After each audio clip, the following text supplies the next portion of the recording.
ശരത്തിൻ്റെ brilliance ആണ് ഉറപ്പായിട്ട്. നമ്മളൊരു സംവിധായകനെ ട്രസ്റ്റ് ചെയ്യാന്നുള്ളതാണ്. അപ്പം ഞാൻ വിശ്വസിക്കുന്നത്, ഞാനിപ്പം സിനിമയിൽ ഡയറക്ടറായിട്ടും ആക്ടറായിട്ടും പ്രൊഡ്യൂസറായിട്ടും ഒക്കെ പല രീതിയിൽ വർക്ക് ചെയ്തിട്ടുണ്ട്. അപ്പം നമ്മൾ ഓരോ രീതിയിലും ഒരു സിനിമയുടെ കഥ കേൾക്കുമ്പം ഓരോ രീതിയിലാണ് കേൾക്കുന്നതെന്ന് പോലും എനിക്ക് തോന്നിയിട്ടുണ്ട്. ഞാൻ അങ്ങനെയാണ് കൺസീവ് ചെയ്യാറ്.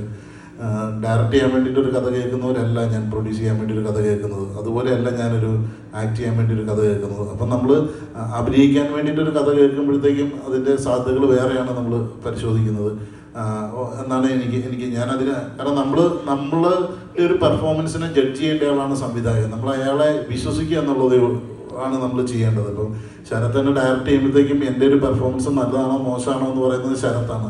ശരത്തിനോട് ചോദിച്ചു നോക്കിയാൽ അറിയാം, ഞാൻ മോണിറ്ററിൽ പോയിട്ടൊരു റീടേക്ക് പോലും അല്ലെങ്കിൽ പ്ലേ ബാക്ക് പോലും അങ്ങനെ കാണാറില്ല.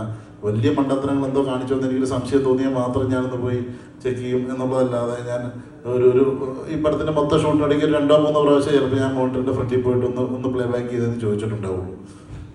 കാരണം എനിക്കത് എൻ്റെ ഒരു പെർഫോമൻസ് എനിക്ക് പേഴ്സണലി എൻ്റെ ഒരു പെർഫോമൻസ് സ്ക്രീനിൽ കാണുന്നതിന് എനിക്ക് കോൺഫിഡൻസ് ചോരുക ചെയ്യാം.